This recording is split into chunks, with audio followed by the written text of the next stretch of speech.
नमस्कार दोस्तों, आज हम सुनेंगे सोमवार की व्रत कथा। प्राचीन काल की बात है। एक गांव में एक साहूकार रहता था। साहूकार बहुत धनी था, लेकिन उसकी कोई संतान नहीं थी। साहूकार अपने वंश को लेकर हमेशा चिंतित रहता था। साहूकार भगवान शिव को प्रसन्न करने के लिए सोमवार का व्रत रखता था और व्रत के दौरान भगवान शिव पार्वती की पूजा करता और शाम को शिवलिंग पर दीपक जलाता था। साहूकार की पूजा अर्चना को देखकर एक दिन माता पार्वती ने भगवान शिव से कहा, हे प्रभु, ये साहूकार आपका परम भक्त है। प्रति सोमवार को विधि विधान से आपकी पूजा करता है। मुझे लगता है कि आपको उसकी मनोकामना पूर्ण करनी चाहिए। शिवजी ने पार्वती जी की बात को सुनकर कहा, हे गौरी, ये संसार एक कर्म क्षेत्र है।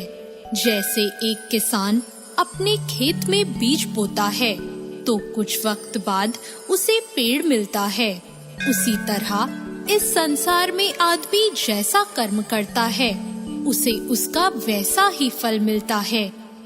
भगवान शिव बोले कि इसके कर्मों में संतान सुख नहीं है, लेकिन माता पार्वती ने भोले भंडारी से दोबारा आग्रह किया और कहा, हे नाथ, फिर भी आप इसकी मनोकामना पूर्ण कर दीजिए। यह आपका परम भक्त है। अगर आपने अपने भक्तों की इच्छा को पूर्ण नहीं किया तो वो आपकी पूजा आराधना क्यों करेंगे?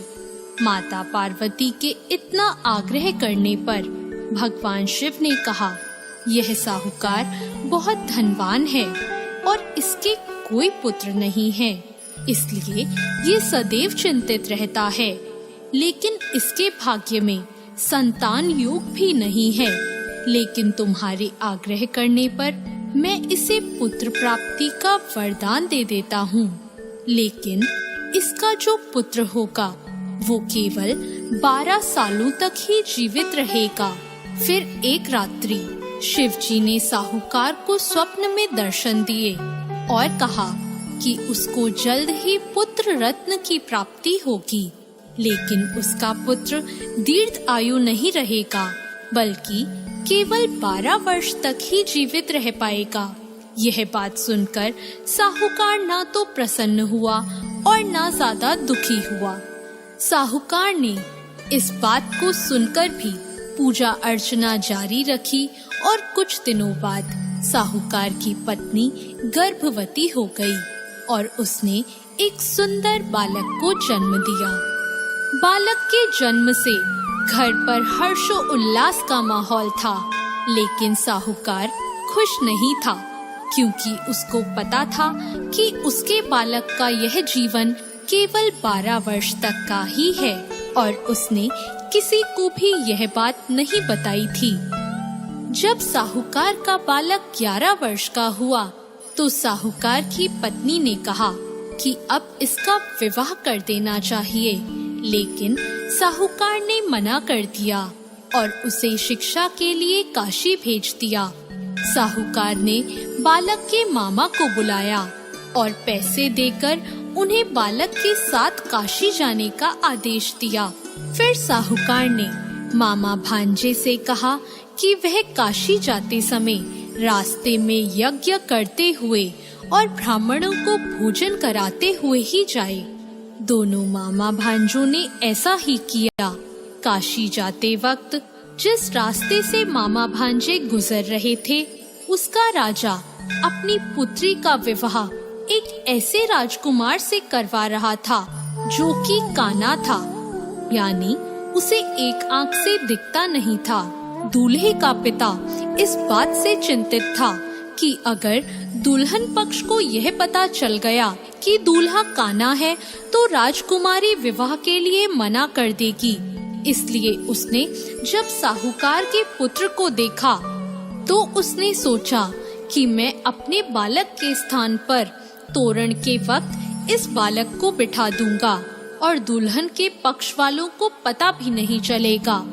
दूल्हे के पिता ने साहूकार के पुत्र को इस बात के लिए राजी किया।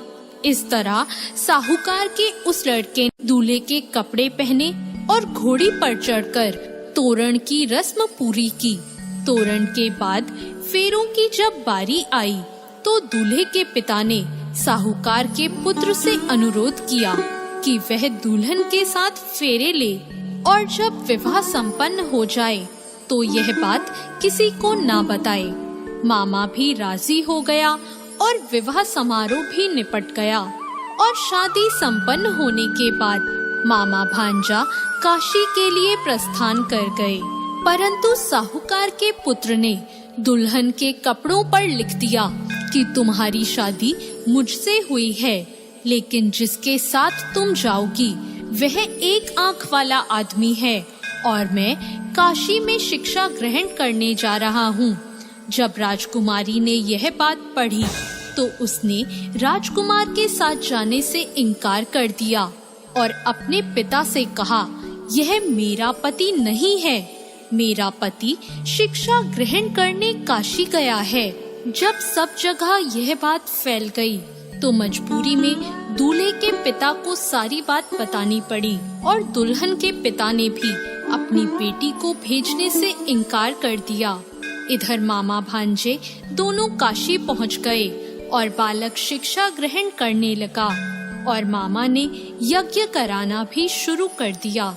जब साहूकार का पुत्र 12 साल का हो गया तो एक दिन वो अपने मामा से बोला कि उसकी तबीयत ठीक नहीं है और वह सोने अंदर जा रहा है। साहूकार का पुत्र अंदर सोने गया और उसकी मृत्यु हो गई। कुछ देर बाद जब मामा अंदर पहुँचे, उन्होंने जब अपने भांजे को मरे हुए देखा तो वो बहुत दुखी हुए, परंतु वह रो नहीं सकते थे वरना उनका यज्ञ अधूरा रह जाता। इसलिए मामा ने वापस जाकर यज्ञ पूरा किया और ब्राह्मणों का भोजन कराने के बाद मामा अपने मृत भांजे को देखकर रोने लगे। उसी वक्त उसी मार्ग से शिव पार्वती गुजर रहे थे। माता पार्वती ने किसी के रोने की आवाज सुनी तो उन्होंने शिवजी से कहा, हे प्रभु, कोई मनुष्य रो रहा है, चलो उसके दुखों को दूर कर देते हैं। शिव पार्वती मामा के पास गए और उन्होंने जब मृत बालक को देखा तो हैरान हो गए, क्योंकि वह भगवान शिव के आशीर्वाद से जन्मा साहूकार का पुत्र था। माता पार्वती ने कहा, हे नाथ, यह तो साहूकार का पुत्र है जिसको आपने केवल 12 वर्ष तक का जीवन दिया था। पार्वती जी ने मृत बालक को देखा तो उन्हें दया आ गई और उन्होंने शिवजी से कहा, प्रभु, आप इस बालक को जीवन दान दे दीजिए, वरना इसके माता पिता जीते जी मर जाएंगे। माता पार्वती के आग्रह करने पर शिवजी ने उनकी बात मान ली और उसे जीवन दान दे दिया। साहूकार का पुत्र जीवित हो गया और मामा भांजे अपने घर की ओर प्रस्थान के लिए चल दिए। रास्ते में साहूकार का पुत्र उसी शहर से गुजरा जहां उसका विवाह हुआ था। दुल्हन के पिता ने बालक को पहचान लिया और मामा भांजों को लेकर अपने महल आ गए। दुल्हन के पिता ने एक समारोह किया और अपनी पुत्री को साहूकार के साथ भेज दिया। जब साहूकार का बालक अपने घर पहुंचा तो उसके माता पिता छत पर बैठे थे और सोच रहे थे कि अगर उनका पुत्र सही सलामत वापस नहीं लौटा तो वे दोनों भी इसी छत से कूदकर अपनी जान दे देंगे।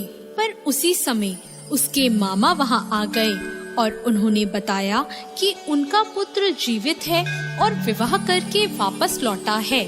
साहूकार ने अपने बालक को जीवित देखा तो खुशी से उसका स्वागत किया और साहूकार का पूरा परिवार खुशी खुशी अपना जीवन बिताने लगा। जैसे भोलेनाथ ने इस परिवार पर कृपा करी, ऐसी कृपा सब पर करना। तो दोस्तों, कैसी लगी आपको आज की ये कथा? ऐसी और कथाओं के लिए हमारे चैनल भक्ति ज्ञान को सब्सक्राइब करें। धन्यवाद।